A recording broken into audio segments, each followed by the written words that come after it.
Right, so welcome to Dr. Cap Society Mission. This is architecture. Then we also have vocational and technical skills, technical drawing. Of course, entertainment will be sports, music, etc.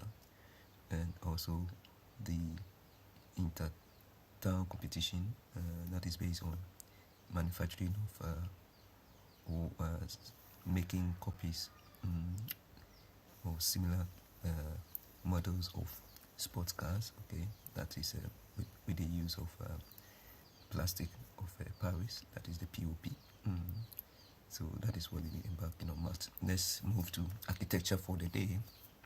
So architecture is just going to be the lead course in this particular field, that is in these three fields. Okay, architecture will be the lead course. That means we'll be discussing more of that, and then we'll also move down into the technical skills, technical drawing, because technical skills especially is part of architecture, and then also look at the vocational aspects. We'll also look at the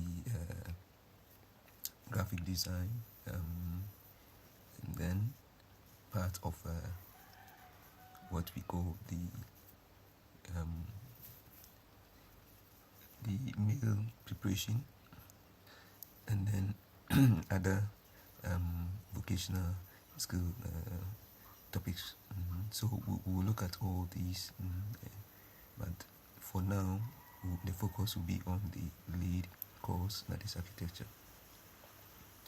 So part will be home econs, vocational skills, technical skills, technical drawing, and then architecture itself. So architectural engineering as the lead course. Right, what is it? So architecture, of course, is the science of designing and constructing buildings and other physical structures. It's a field that blends creativity with technical knowledge to create spaces that are both functional and aesthetically pleasing. Aesthetics is in fact part of architecture, because we want beauty and to look at things. So it's not only just about building, it's also about shaping the building and shaping the built environment to meet human needs and desires. So this is just introduction. The other aspect that we look at is also described as architectural. That's architectural drawing. It's a form of technical drawing, of course, that has its own specific set of rules and conventions to ensure clarity, accuracy, consistency, and so on. These rules are of course crucial because drawings are not just pictures. They form a form of communication that is between everyone involved in the construction projects, be it engineers, be it the contractors, etc. Right, so let's go briefly through the rules and principles of architectural drawing. So architectural drawing, of course, always you draw to a specific scale. The scale can be, the common scales used are 1:50, 1:10, or 1:100, or you have the inches and then foot up there. Now the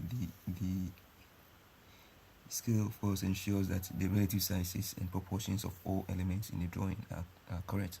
That allows for accurate measurements and then estimates. Okay, so as you make your measurement, of course, estimate to be able to get the amount, the cost involved in that.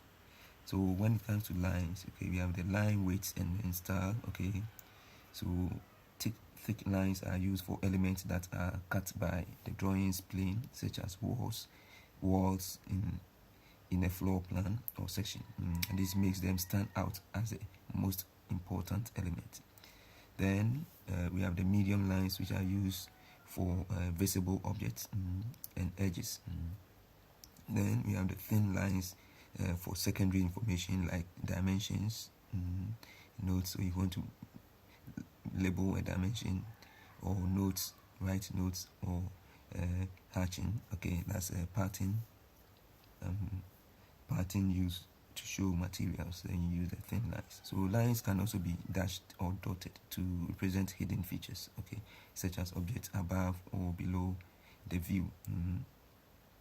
So for example, dashed lines show the outline of a roof, okay, of a roof on a floor plan. All right.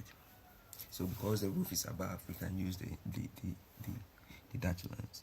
If it is hidden, we can also use the dashed lines. Okay, now let's move to orthographic projection. So orthographic projection, architectural drawing, of course, this is based on principles of orthographic projection. It's a way to represent a three-dimensional object in two dimensions. A three-dimensional object in two dimensions by showing different views. Okay. So the most important views are the floor plan. Okay, but at the basic level GSS we used to call the plan. The top. So that's the top down, from top to down, or the top down view of a building, as if it were cut horizontally. Okay, at about 4 feet about 4 feet above the floor, and then looked down. Okay, so it shows the doors, the windows, the walls, and then the layout of spaces. And the same orthographic. So orthographic, we have the floor plan, we have what we call the elevation. So the elevation is a flat vertical view of the exterior of the building from one side. So we can have the front elevation, can have the back elevation, or the side elevation. Okay, so it shows the height, the shape, and then exterior materials. Okay, right. So usually the exterior materials, right. Then we come to the third part of orthographic projection, which is the section. So a cut through view of the building, revealing the. So we now want to focus on look at the internal structures. A cut through view of the building, revealing the internal structure, how different parts relate to one another. That is a section. So sectioning, when we cut a particular section, you can also look at the details of a particular side of the building, maybe the window and so on. Alright, so annotation. The fourth part that we finish with orthographic projection, we go into annotations and symbols. Okay, symbols used. So the drawing must be fully annotated. Okay, must be fully annotated to provide other necessary information. Okay, so information.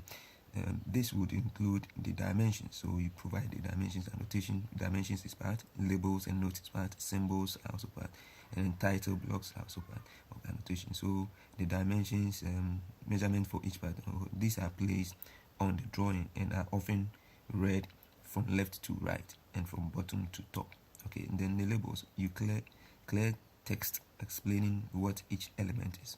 Then we have the symbols. So standardized symbols are used to represent objects like the doors, the windows, and electrical outlets. Okay, now a legend or key is often included. So you have a key of the symbols, okay, to explain the meaning of each symbol. Now then we come to the title blocks. Okay, so each sheet must have a title block where you have the title of what it is showing, with essential information like the project name, drawing name. So project name, e.g. first floor plan, then the scale, the date, and drawing number. All right. Now go to the fifth point, which is consistency and clarity. Okay, so all drawings within a set must be consistent in their style, line weights, and labeling. These ensure that anyone looking at the plan can understand them without confusion. Okay, so there should be neatness and legibility. Okay, and this is also very paramount, and should be crisp. And lettering should be clearly and precise. Lettering should be clear and of course also precise with a standard font and then size. We must also avoid smudges, okay, and then stray marks, as they can be mistaken for important information. So we don't make marks on it. And so now, the next thing that we'll look at is examples of orthopedic projection in architecture and labeling in architecture. Right, so orthopedic and orthographic projection. So orthographic projection is a method of representing Sorry for my medical terms interfering with the drawing terms. Okay, so it's not orthopedic, it's rather orthographic. Sorry. So orthographic projection is a method of representing, of course, a three-dimensional object in two dimensions. Of course, I've said that already. The fundamental concept in architectural drawing. This is the fundamental concept, of course. In architectural drawing, now, it involves creating a series of views. Okay, we've mentioned them, such as floor plan, elevations, and sections to fully describe the building. Okay. Now, the examples, we look at the floor plan. So the floor plan, we can have the plan, the topmost view, and then we trace down. Okay, so we have, let's say, 4 quadrants on a paper. We trace down after drawing the plan. We trace down to get the one of the elevations, maybe the front elevation. Then we trace to the right to get the side elevation. Okay, or to get the side elevation for right. So as we've said, maybe right. So one of the elevations, right. So when you do this, of course, we have ways of tracing. You make sure you use your tracing from one view to the next. And then between the first and the third, you can make a line, 45 degrees line, so that when you hit the 45 degrees line, you trace down to get the other. And this is very interesting drawing. I used to enjoy when I was a kid in JSS, the technical drawing. It's so nice to do.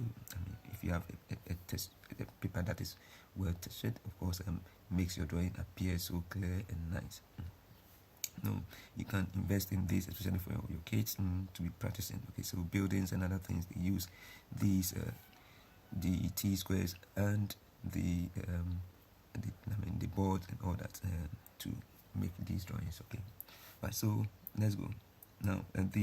Come to the sections again. So a section drawing shows a building as if it were cut vertically. Okay, so it reveals the internal structures, including floor height, wall thickness, and then roof construction. Okay, so we can have 6 views there, right? So the brief, this thing is let me just go briefly through the projection. So projections, we have parallel projection, and then we have perspective projection.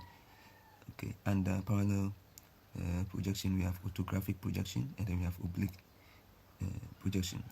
Under orthographic projection, we have multi-view, and then we have isometric projection. So under multi-view, we have the front, the top, the right, the back, the bottom, and then the left view. So that's making 6. Then we have the orthographic projection.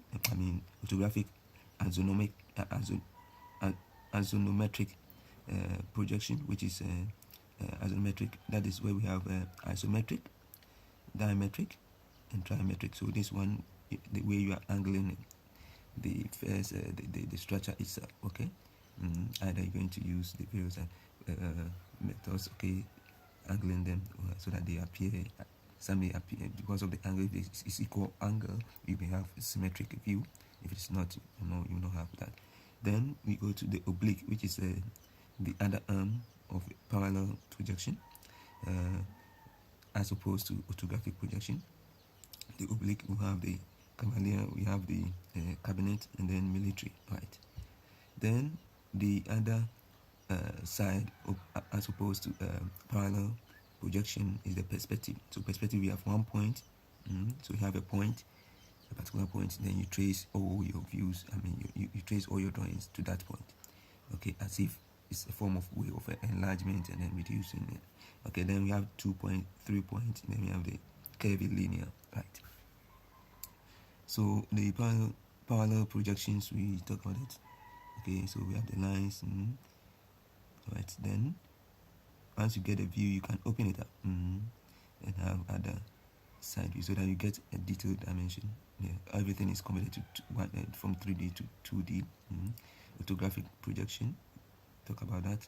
Multi-view projection. So you have the bottom, the top, multi-view, vertical cuts. So multi-view projection, you have the top, bottom, horizontal